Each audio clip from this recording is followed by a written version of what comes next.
survey is great to always do at the beginning to find out pain points. And especially if you have an audience, if you have a newsletter, even if it's like 30 people, like, or community or people that you could email to, that's all you need is an audience.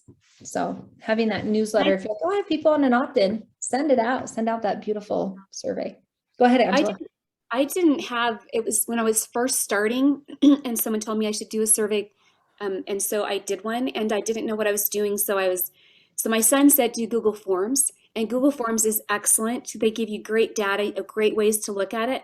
But also I wanted to mention that not only did I get really great pain points and things, but I asked them if I could use their words however I wanted to, and they said yes. So I've used those as the pain points on my website. I've got testimonials, I've got all kinds of stuff. I mean, you just put tons of questions in there and they answer them. They can be essay essay answers, and you get a lot from the essay answers. So leave some of them open-ended, not just one word or not just a multiple choice, because I've been able to grab those words. And I can't tell you how many times I've quoted that I did the survey, that I've used testimonials from it, that I've used pain points from it. It's huge. And the survey took me 20 minutes to make, and I wanted to mention, I still only have, right now I'm working up from 30 people on my newsletter and 100 people on my Instagram, 105 or something. But I just went to Facebook and I said, hey guys, I'm doing this. I need ideas about the name.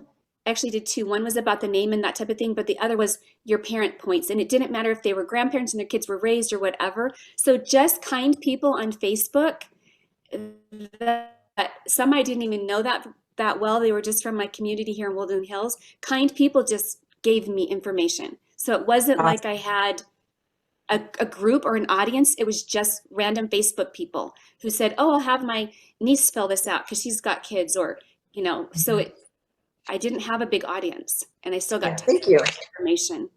Great tips. Thank you. Yeah, I'm like sitting here I'm like, hey, we need a module on how to do a survey. Tamara, anything you would add about doing a survey? I love this. This is great. The only thing I would add, the challenges with Facebook is they'll only show your post. If you say, hey guys, I'm doing a survey, can I get your help?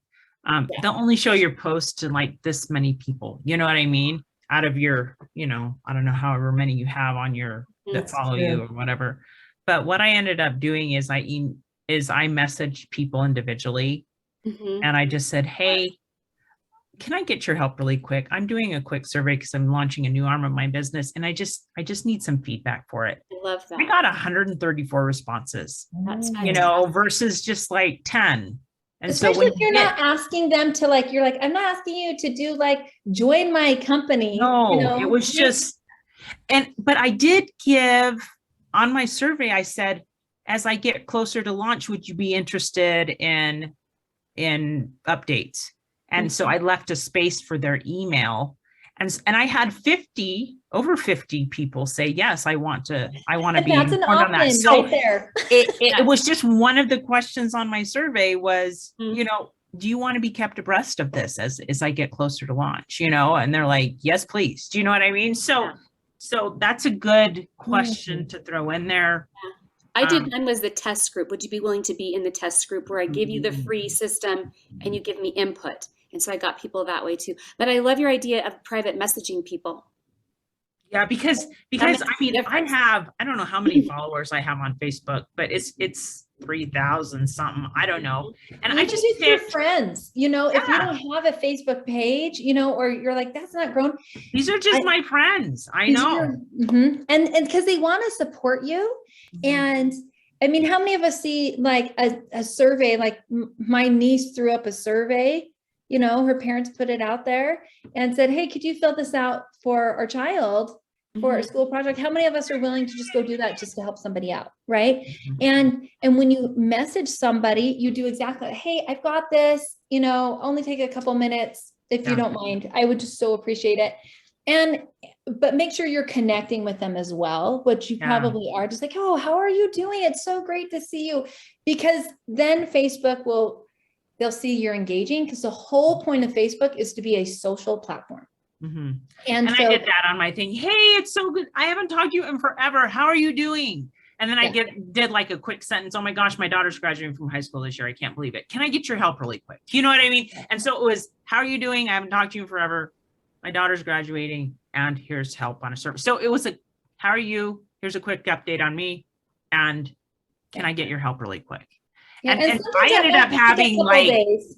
Yeah. several conversations afterwards, just catching up with some people that I haven't talked to in ages, you know, because we've moved or whatever, you know. So And so for those of you who are looking at doing a survey, add what your pain points are that you are thinking, or, you know, what is hard? It might be an open-ended question, like what's hard about, you know, what's stopping you from having the home you want? Like for Angela Ingo, you know, saying, you know, where do you feel like that's hard for you? Because like for me, it was that like, I don't know how to arrange it, or I just got stuff everywhere, you know, you know what I mean? It's like, well, how do I do that? Or how do I let that go?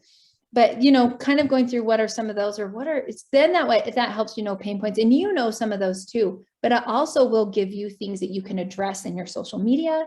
It could be like, oh, maybe I could do another short course about, I mean, Angela Ingo, I actually had this thought and I'm like, she's going to kill me when I say this, but be like, she could do a really short course or free download of a video of how to know to pick out the right sectional. When you were telling me that you do that for people and get the size, and I'm like, man, how many people would just like get that as a free video? Like, oh, here's what I do to do that, right? Because most of us don't think about that. We're just like, go find something, you know?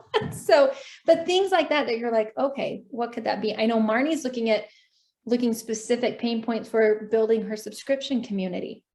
But you could even reach out, Marnie, to people that you know and say, what would help you to learn this? I mean, you've already built your course, but it might help you shift a little bit in some of those pieces. You know, what would cause you to buy a course or join a community? Like, what would you be looking for? You know, would these things be important to you?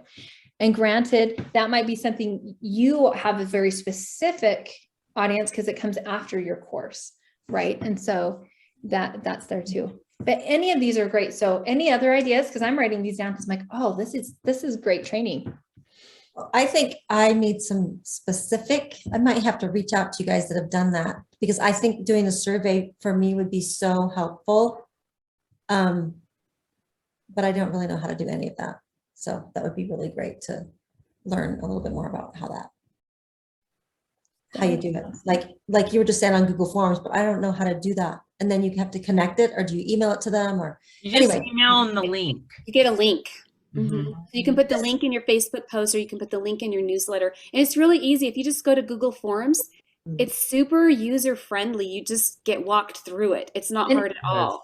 Angela, It's in I your think I actually email. have a training on that because I walked Wendy Jones through one, how to do a simple Google form. So the tech side of it, I think I've got a training on that.